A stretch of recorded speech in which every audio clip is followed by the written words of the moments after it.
Uh, tasty, tasty. I think I needed a drink today. I didn't even realize until just now as I've started to have some sips. Cool. All right. Well, welcome everyone. Welcome to another Friday Drinks on a Thursday with Nam. It's really lovely to see you all back again, and it's really awesome to have everyone coming together when we're all apart. And tonight we've got an amazing speaker, an awesome young architect who's doing some beautiful, really stunning work. If you're not following him on Instagram, you totally should. It's Ben Shields from Dreamer. So yeah, we're going to be talking to him about some of his projects tonight. And yeah, you guys can ask questions along the way. So just down in the chat window, if you have some questions that spring to mind as we're talking, please feel free to chuck in a question in the chat window. So before we get started, we might as well say thank you so much to our amazing sponsors. We've got two incredible sponsors who've helped make this possible. The first of our sponsors is Monash. So the people at MARTA, Architecture and Design at Monash, they've just been doing incredible work. They are so good at making do during this horrible coronavirus time for their students who are trying to learn when they're used to learning in the studio. They've done an amazing job at supporting their students so that they can keep learning all the amazing stuff that architects around Melbourne are trying to teach them. So thank you so much to the guys at MARTA. It's been wonderful hearing about your progress and your success through this coronavirus time, even though it's been a really, really tricky time for people who are at university trying to learn this amazing vocation that we have. Our other sponsor is the wonderful people at Hames. Hames, the local paint company here in Victoria. They're just awesome people. If you guys need any help specifying paints, just give them a call, send them an email. They will bend over backwards to help you out. I use them on a couple of my projects recently, and it's just been so easy and helpful working with the people at Hames. If you've got a slightly tricky project, they really are a wonderful bunch of people, and you should give them a call and get a fan deck and yeah, have a chat to them about wonderful paints. Cool. So now that we've got our sponsors mentioned, we should say hello to our guest tonight. Ben, thank you so much for joining us. Cheers. Welcome to Friday Drinks. Cheers.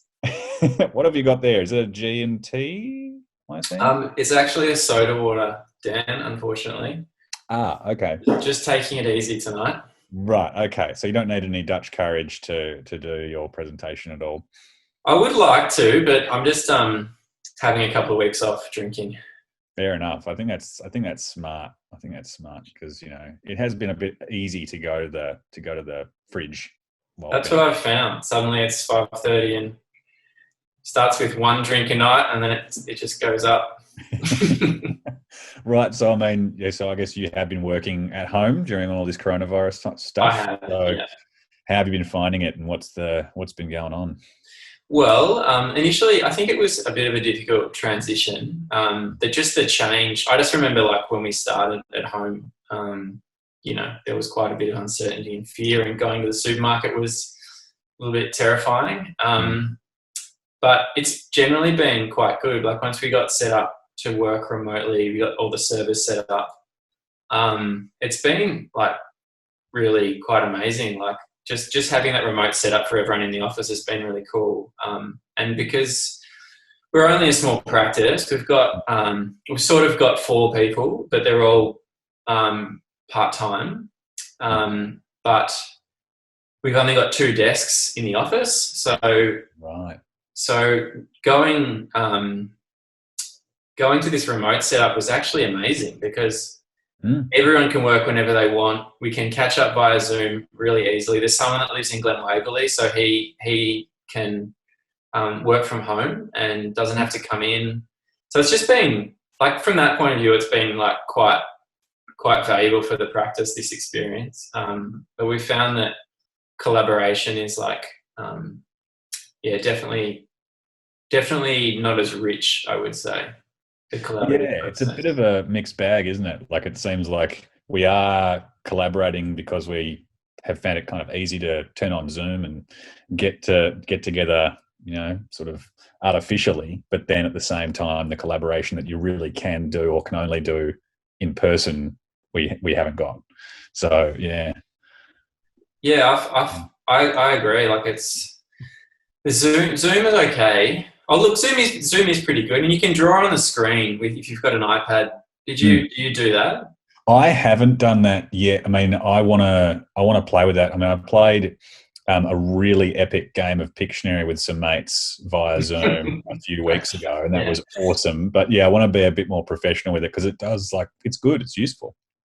Yeah, Mm. yeah, it is. But it's just there's something about sitting next to someone and someone's drawing or someone's doing, you've got a few things going on. It's just not quite, we haven't been able to replicate that. Or maybe it's just the fact that you can ask someone a question so easily. I'm not sure, but it's certainly, that part of it hasn't been as rich. Yeah. Yeah, okay.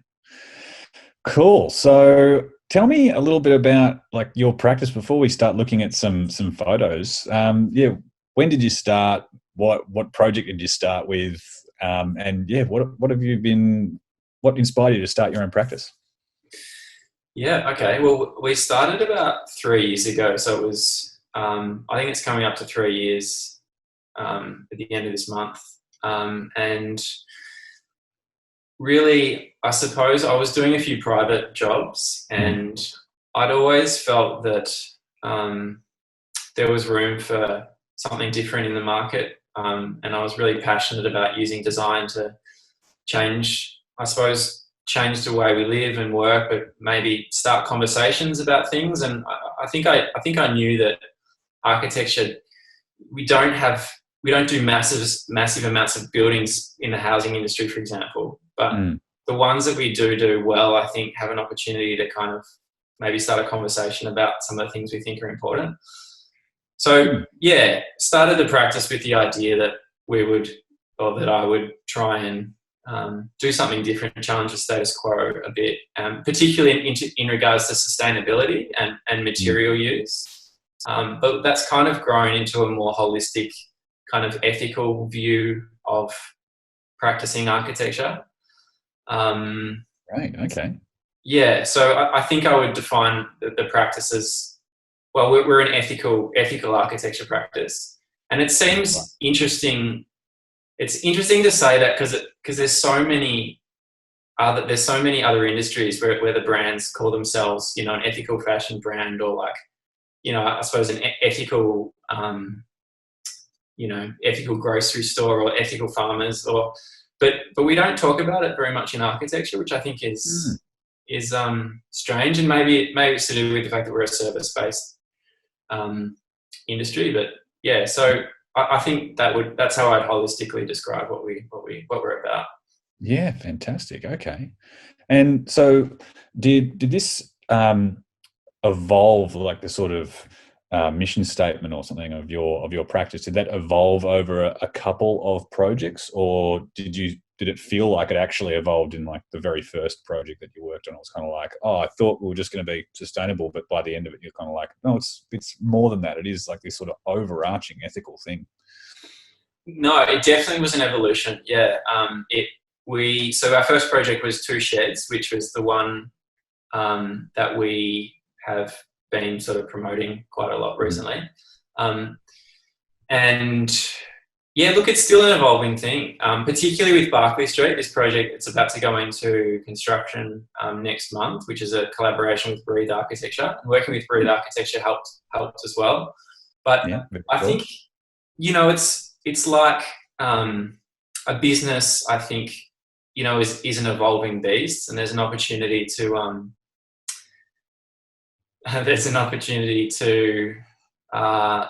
to shape things as you go, I think. And it's probably really important to shape things as you go. And I feel like last year was the year when we kind of developed that mission statement and really understood what we were about. And I think Berkeley Street and doing this research essay were probably some of the key things in understanding how the practice was positioned in Melbourne and Australia. Yeah, fantastic. Okay. So I'm assuming that this is a multi-res apartment building? It is, yeah. So it's 11 townhouses. Oh, they're really apartments, but there's some on the ground floor, and then on the first floor they're more like townhouses. Okay. The marketing people have called them townhomes. Townhome. Okay. So calling it townhomes. Yeah, so it was, and the idea of the project ultimately was an ethical development. So we tried to come up with a framework for how we could make design decisions in the project that would be ethical, and the framework we came up with was basically every decision had to consider environment, person, and community. Right. Okay. So it's sort of like three tiers of the thought process. That's right. Yeah. You might even call it big. Stack up. Yeah. You might call it big, medium, and small scale even. But we also, so there's this book called Architecture Depends. Have you heard of that one? Yeah. Yeah. So I found that book pretty inspiring, and so Jeremy Till talks about ethical practice as considering the other in things that you do. So it's a really helpful way of understanding what ethics means. It's like it's doing something that considers the people that aren't in the room at the time. And in apartment design, as different to housing, the end users very rarely in the room with you. Yeah. So it's so often, I think, they get left out of that conversation or don't have an opportunity to participate. But usually in architecture, the community isn't present in the room, and the environment isn't present in the room either. So it's I think it's easy to forget those things. Absolutely. Well, it feels like when you're in those kind of meetings that the architect sort of becomes the de facto advocate for the end user. Because it's really important that people can make money so that they can provide for their family and all these sorts of things. But then at the same time, people should be able to get these homes that they really love to live in, and that we're proud of designing, and they're proud of living in as well. So yeah, that's a really, really good point. Absolutely. And it is tricky though, and I think that really to do it's tricky to make money, unfortunately, when you really take time with all these things. I think you have to be set up very, very well as an architect and a developer to be able to make these projects profitable, and Breathe do it well with Nightingale. But even Nightingale, I think it's not always it's pretty tight. It's pretty tight. So it's just I think we need a lot more work and probably a lot more people talking about how they did it, so that we can all do it well, and practices don't go under, or definitely. You know what I mean? Or developers don't, or at least there's an appetite for developers to want to do this kind of work as well.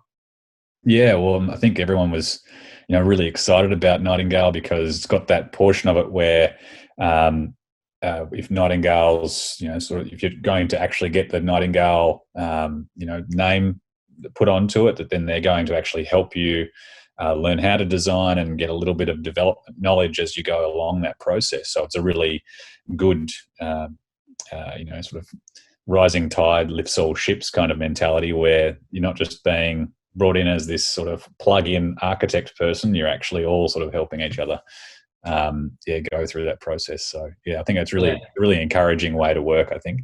Yeah, couldn't agree more.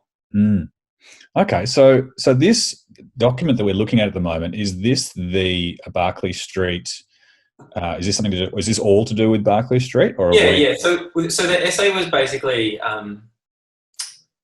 it was a discussion of like this ethical framework that we sort of set up and the research that we did to do the project, and then it tries to relate those considerations into the design decisions that were made for the project. And there's just a bunch of reference images as well that we threw in there.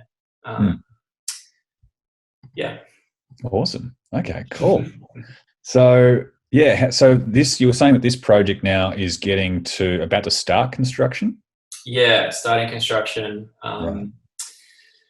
next month. Okay, well, that's exciting. So yeah, it must have gone through, a real tough testing process during all the design stages to get it to that point where everyone's happy with it. Was it quite a massive learning curve going through that? Absolutely, yeah. It was the first scale, like the first project of that scale that I'd done. Was certainly the first one of that scale that I'd led. So it was the biggest one for the practice easily. And yeah, it was massive. And I can see Mel, one of the people watching, was actually working on that project. So thank you very much, Mel. But yeah, so I think there was so much learning. I think the biggest one was in multi-res design, you want to try and do like one or two, as few types as possible. You want one kitchen type, you want one apartment type. And we just really weren't all over that. And the client also asked us to sort of mix it up a bit more. And we ended up with 7 apartment types in 11 apartments. And they were all very bespoke. So honestly, it was kind of like doing 7 bespoke apartments. Wow. Okay. Yeah, for the price of one. And so yeah, that was a big one. Yeah, so that hurt us a lot. What else? I think it was really great working with Bree. We learn a lot from them about particularly about material usage, and their approach to just being really selective with the different materials that were to be used, and they don't really use any tiles. So that's just using the FC sheet. So that's right. Well, they're happy to use terrazzo. So we have used terrazzo in the project. But yeah, no tiles. What else? No chromed tapware. So that was something as well that we've picked up. And we did try and minimise the amount of steel and aluminium in the project as well. And we had to do some aluminium in some of the windows in the atrium, but we've got mostly timber windows. That's great. So there was a lot of learnings. Yeah, it's also just epic on that scale, like you say, sort of working up to all the problems that come with something so big. And like you said, the sort of apartment type problem is such a big one that to try to make that work so that you have as few as possible. I mean, that takes a lot of pushing and pulling and multiplying and arraying and doing all that sort of stuff. That it's really awesome at the end of the day to look back at it and to actually get only 7 in that type of apartment building, because I'm assuming it's the same sort of size as a Nightingale. No, there's 11 apartments. Okay. Yeah. Right. So you gave them a lot then. Sorry? So you gave them a lot then. We gave them a lot. Yeah. That's awesome. That's really cool though. That's brilliant. Yeah. So that way everyone feels like they've got a really, unique apartment in the building, which is really cool. Pretty much. Yeah, pretty much. Yeah. So very cool. All right, awesome.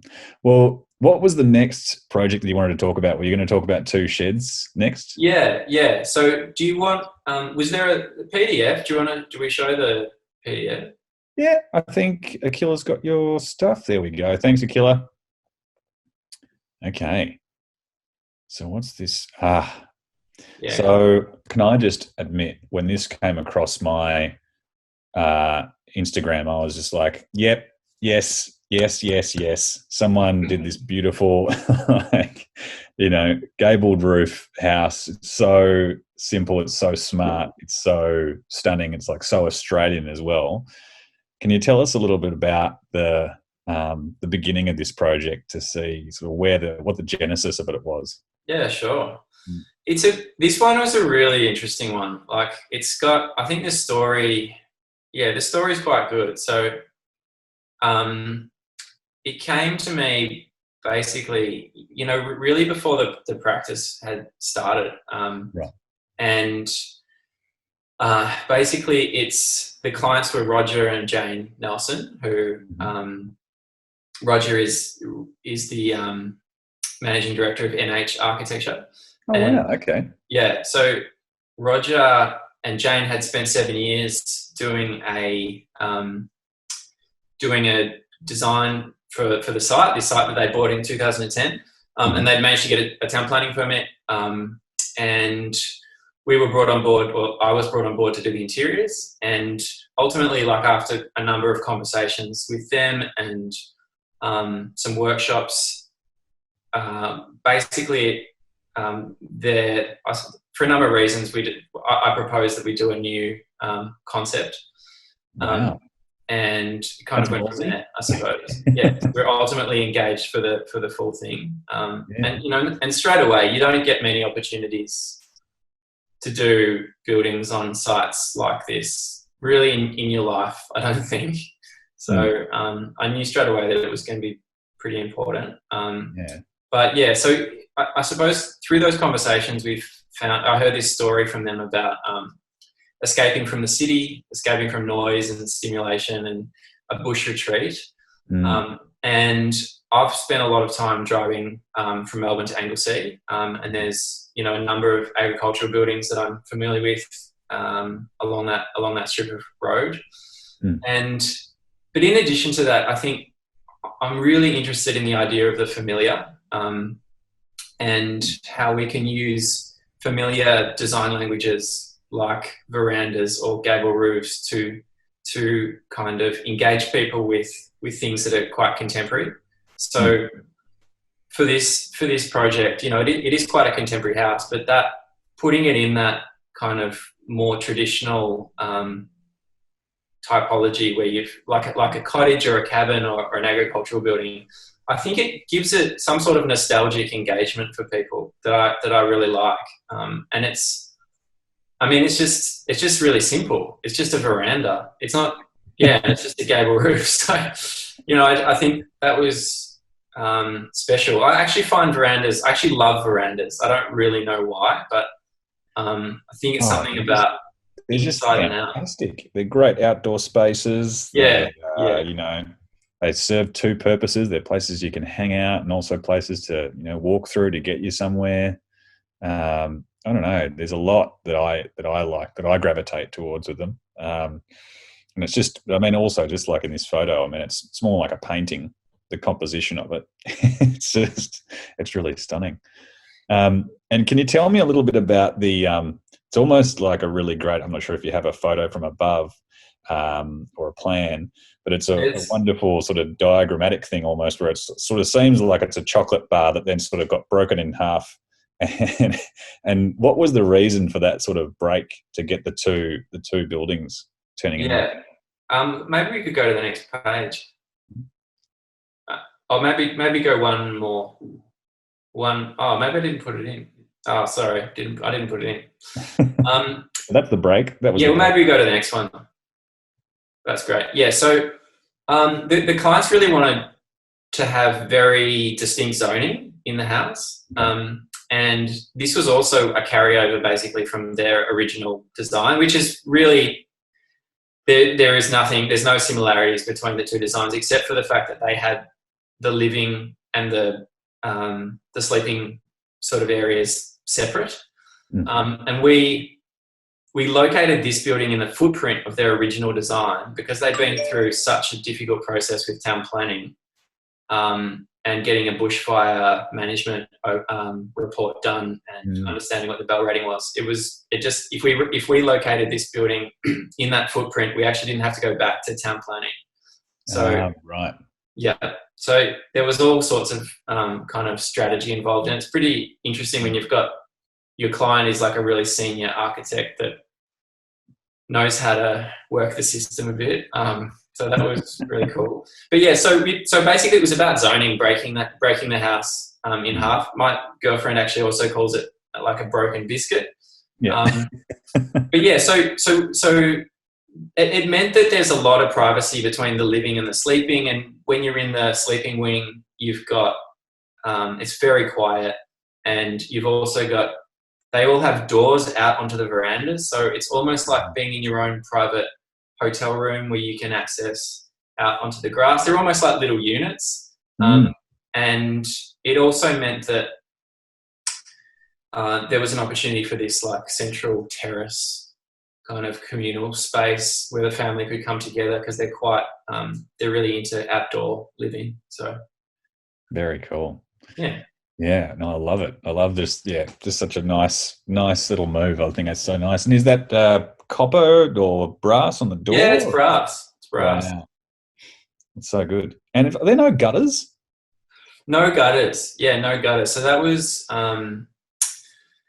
basically, you know, up there, if you're not there all year round and leaves start to gather in the gutters, it's just a bit more of a fire danger. So we decided to dispense with them. And obviously, you know, it also looks really nice.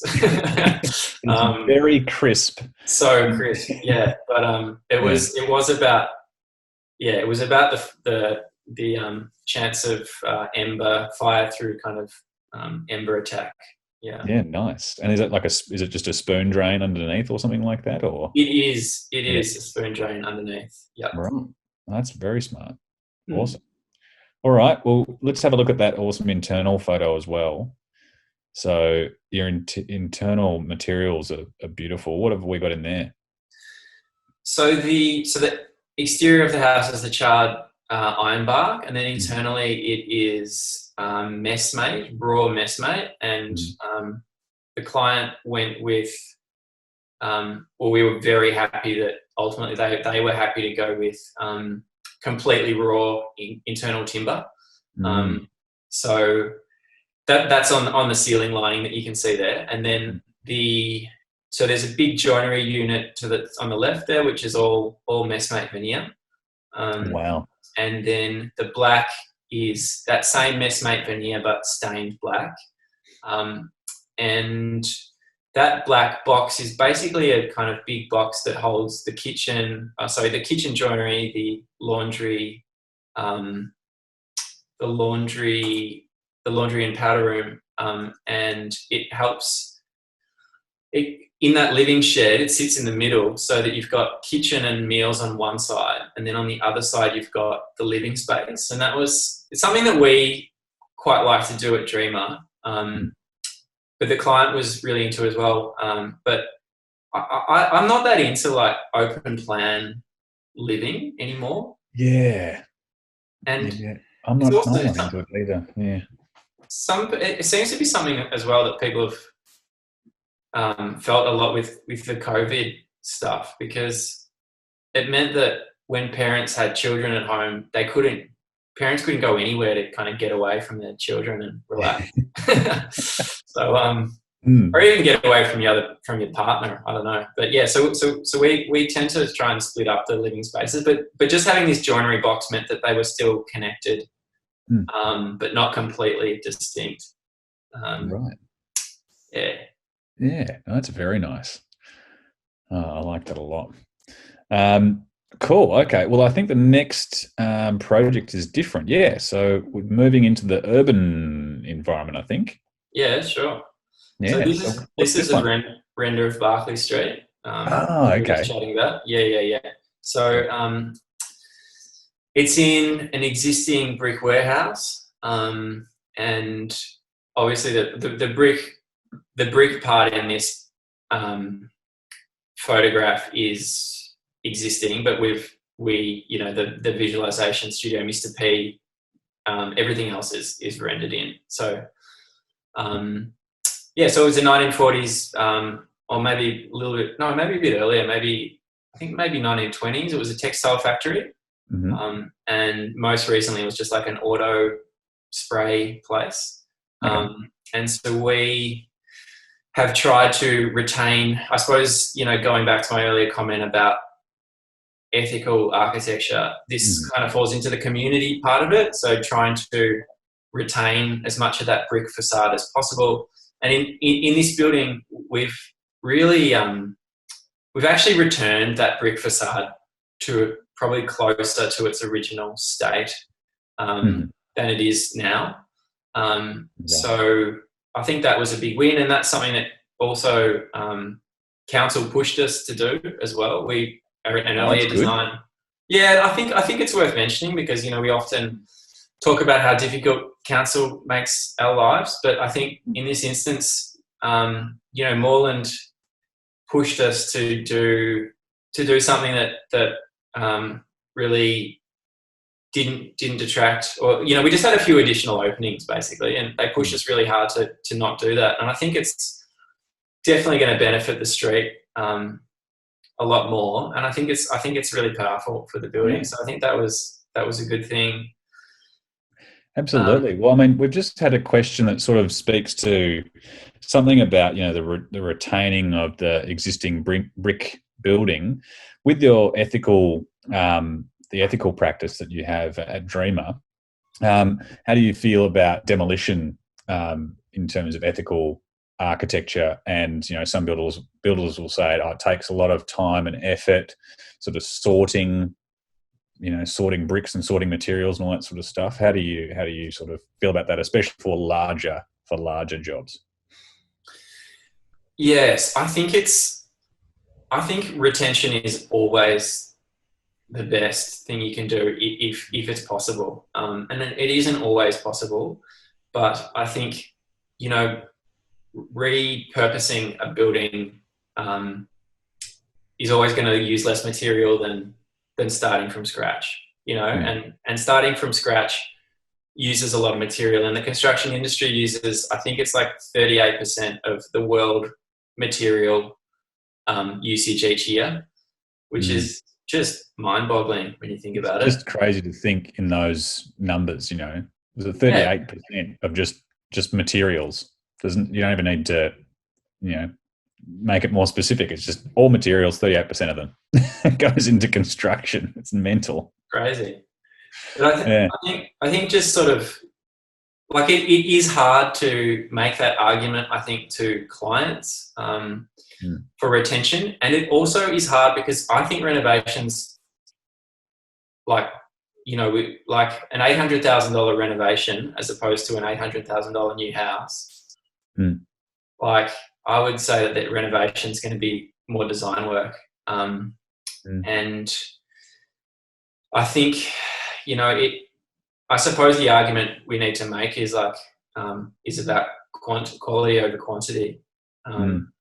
And, you know, I think having a building that you've renovated that has a story, and, you know, you're sort of adding to that story, you're adding another line to the poem or whatever. I think that's really powerful. And the best bit, my most favourite buildings they're usually old. They're usually old buildings that I can relate to in some personal way, whether it's a holiday house or, you know, a renovation or something. But it's usually, they're not, like, the most special spaces I've been in usually aren't brand new buildings. So. Yeah, and for me, it's also, you know, just like this, like this particular building. It's so solid that if you were to try to do this today, it would have probably cost you quite a lot of money, whereas and materials, you know. And this is already sort of just handed to you, given to you, and it's a beautiful thing. Yeah, it's such a good point. You just couldn't afford to do it. Those walls are like 750 thick. What, thick? Brick. Oh my God, it's mental. Yeah, it's just you just could never do it. So yeah, I totally agree. Cool. All right, so have we got some internal photos of Berkeley Street? Yeah, I think we do have a couple. Yeah. Okay, so this is all renders. Space. Yeah, they're all renders. Yeah. So did you guys do this in house, or have you got some amazing we had them done by Mr. P. I don't know if you've heard of him, but they're like P. Yeah, Mr. P. Yeah. Okay. Yeah, Mr. P. So he's your go-to person? We've used him once, but he's very good. It's Phil Horton is the guy's name.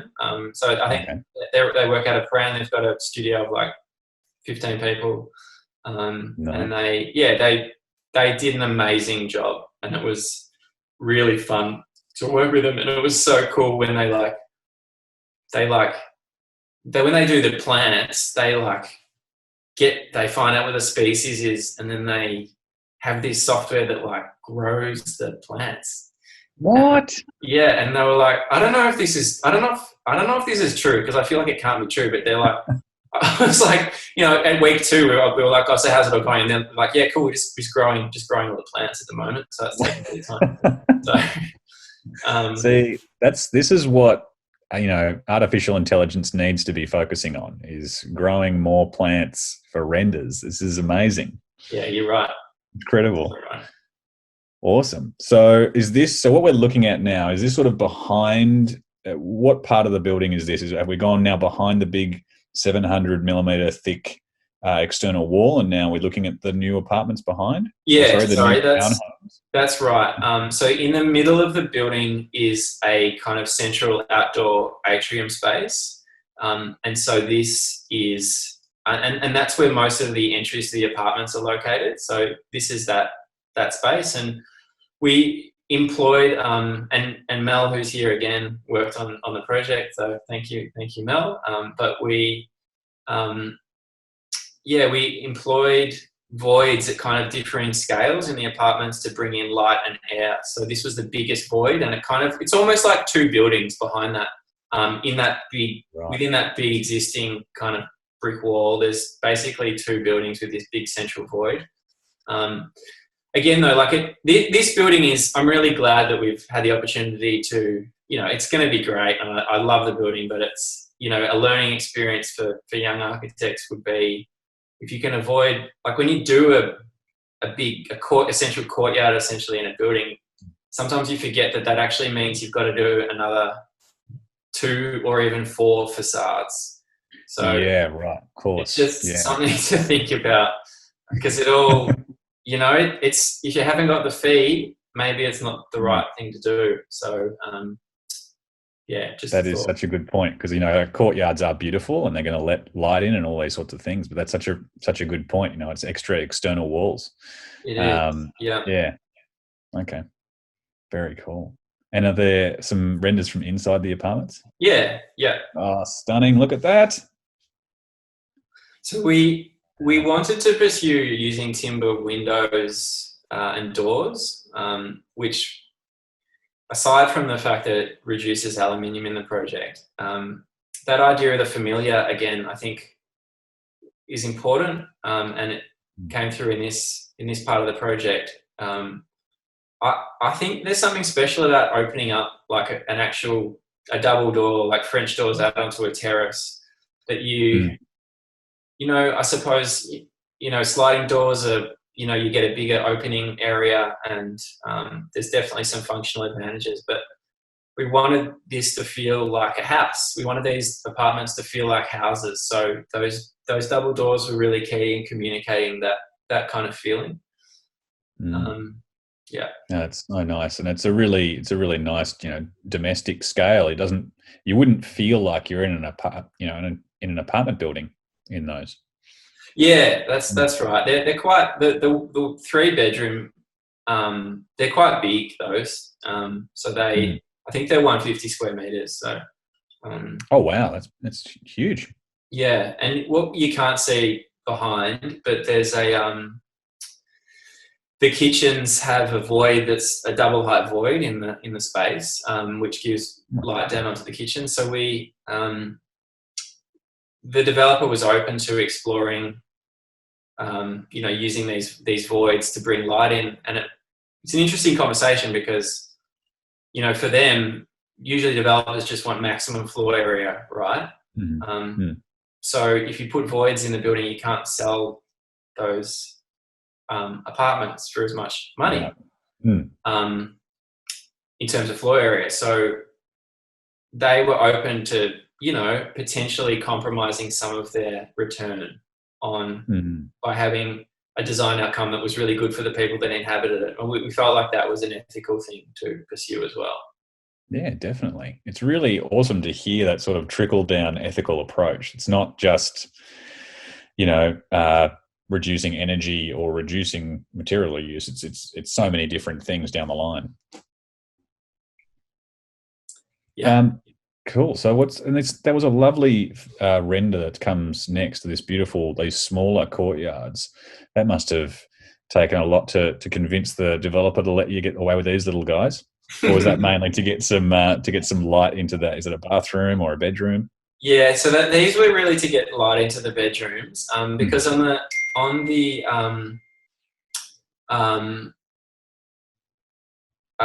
apartments are on the edges of the building in a single story, and so there's only the terrace. There's only one end really where they have any windows. So we had to introduce these light wells, and it's a really tricky condition inside a brick warehouse like this, because it's very hard to get light in, and it is an example of what we were talking about earlier, where it would have been much easier to knock this building down and start again. But I think the result we have is far richer for what, for the way that we've done it. But I think to do it well, like you actually need a lot of probably ideally experience, to kind of be able to do this kind of work well. And I can understand why there's not an appetite for always keeping buildings, because it is hard. So I suppose I'm interested in a conversation. It'd be interested to hear some of the more senior architects in Melbourne talk about it. It's an interesting conversation that could happen, where it'd be nice to hear people just say, look, it's just so much easier if you can start with nothing on that site, and if you didn't do that, you might have been able to achieve this. But I don't know, by the looks of it looks like the result's fantastic. So I don't know if if even though it might be easier, it means it's better. I think it's looking pretty good. Thanks, Dan.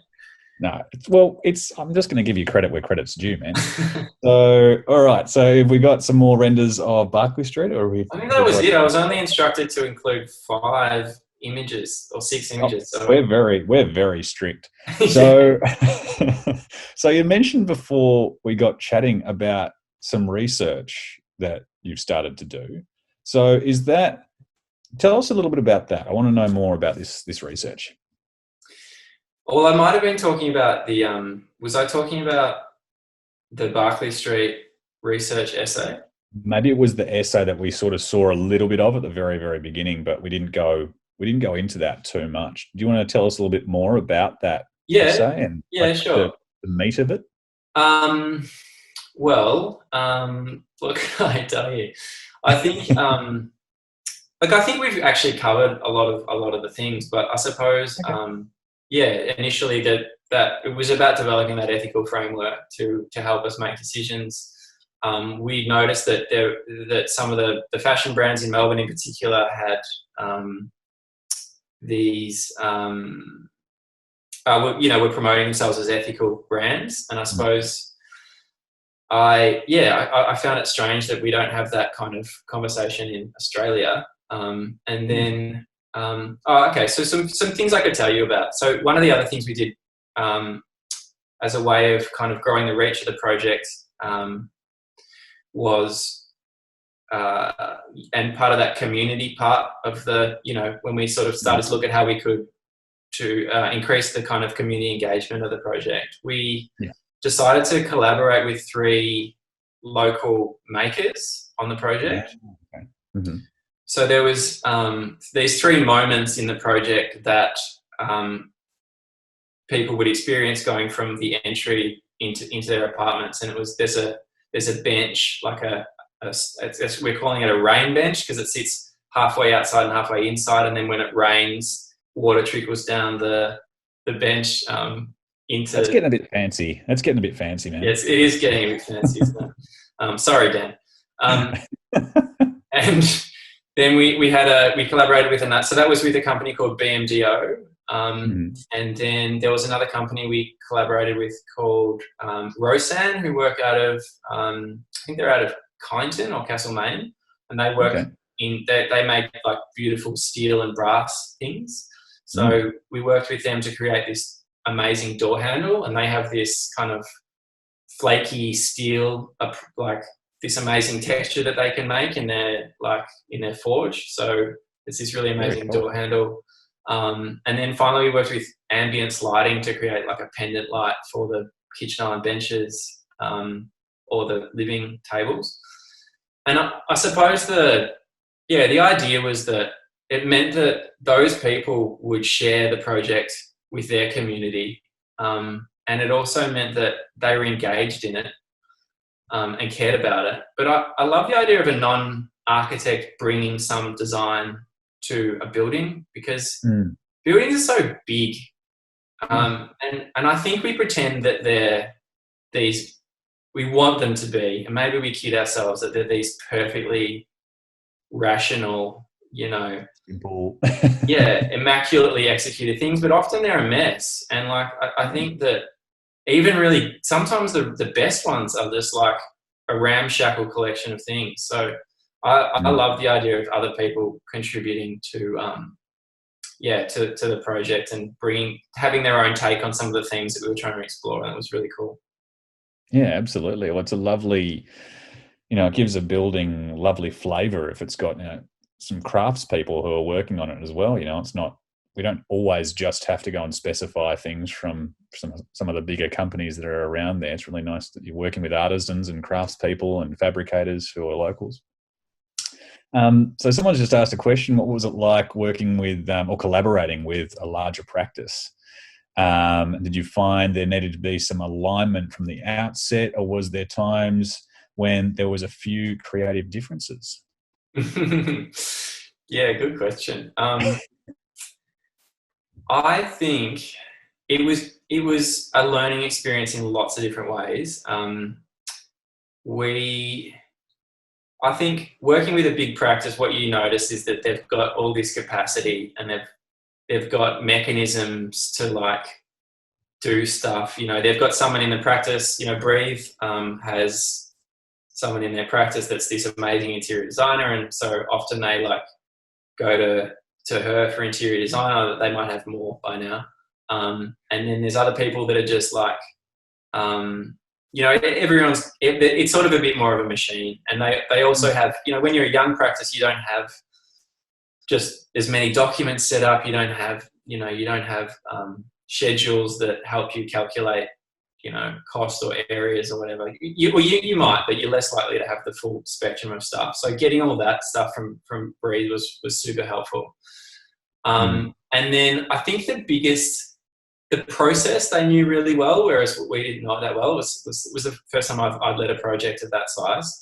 So they, guiding us through the value management process, and probably just understanding how to deliver a package for a build at a price was really helpful. And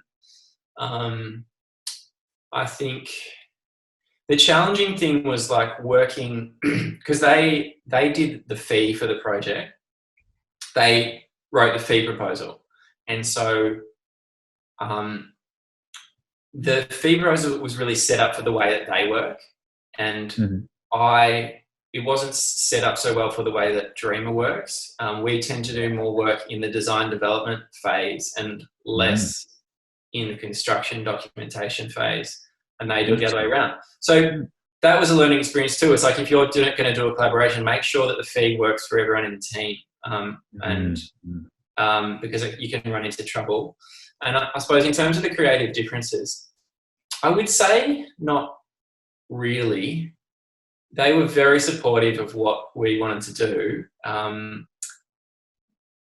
really the whole time. But I think the only time was a bit tricky is like, it's just confronting to have someone else, like, even if it's Breathe, like saying, hey, I think we could do this better.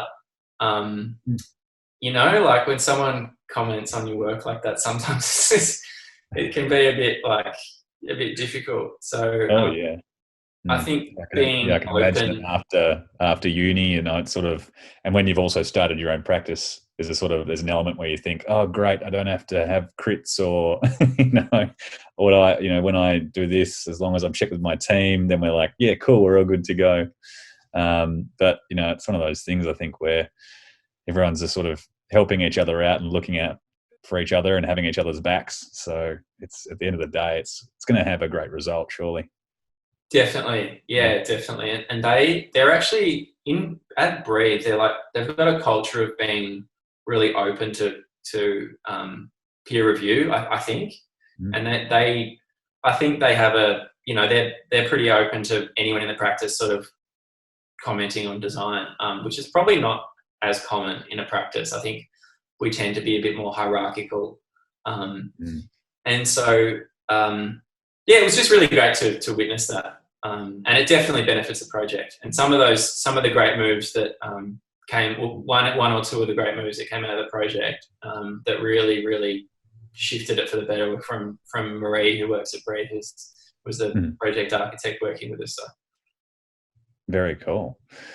All right. So what should we be looking out for next? Are we going to be seeing a few more houses, or do you think we're going to start seeing a little bit more multi-res coming out of the Dreamer Instagram socials?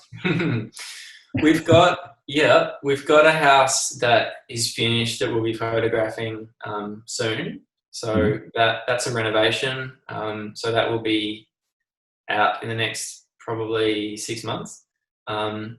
And then we've got a multi-res job, a small multi-res job that's I suppose a bit of time away. But I think we're actually trying to move into surprise. It might be a surprise, but we're trying to move into some commercial workplace kind of work, which is kind of work that I've done quite a lot of previously. So we recently engaged for a paid competition, which we did with a couple of other quite well-known practices in Melbourne, which we didn't win, unfortunately. But we went to NMBW, who did a pretty amazing proposal. But I'm really interested, and Dreamer's really interested in like doing workplace work, because I think we spend so much of our time at work, and I think often it can be done a lot better. And I think I actually love the aesthetic of workplaces, and I really think it's powerful working with other companies as well, because often they have a very clear vision of how they like to work, and it's not as much work to get them to communicate to you some very clear values that want to be presented in the project. Whereas with a house, I don't know if you've found this, Dan, but it's a big part of your job is to just draw out some stuff maybe that the client didn't know they had inside them, or didn't know that they knew. Yeah, I think that's definitely, with a house, it feels a lot more personal. Yeah. Hello? Hi, Dan. Hi, sorry, my internet is unstable. But yeah, basically I was saying that I think, houses are a little bit more personal, and then workplaces are about efficiency. So what I've experienced anyway. All right, Ben, well, thank you so much for being part of Friday Drinks. It was so awesome to see your work and to see the projects that you've already finished and that you're just about to start construction with. It's really exciting to see what a young practice like yours is doing in Melbourne. Thank you so much to our amazing sponsors for helping us do this, Monash, MATA faculty, and also Hames Paints. It was awesome to have you guys on board. We couldn't do this without you, so thank you so much for your support. And thank you so much to our wonderful, wonderful audience who join us every fortnight or every week whenever we choose to do these. It's really great to connect with you all and to just let each other know that we're all still out there and that we're all still supporting each other's work. So have an awesome weekend starting from tomorrow. I mean, it's practically the weekend anyway, but have a wonderful weekend, everyone. And thank you so much, Ben. And thank you so much to Dreamer. I hope things just keep getting better and better for you. And we'll see you around NAM next time. Cheers, Thanks, mate. man. Thank you so much. Really appreciate it. Thank you so much, guys. See ya. See ya.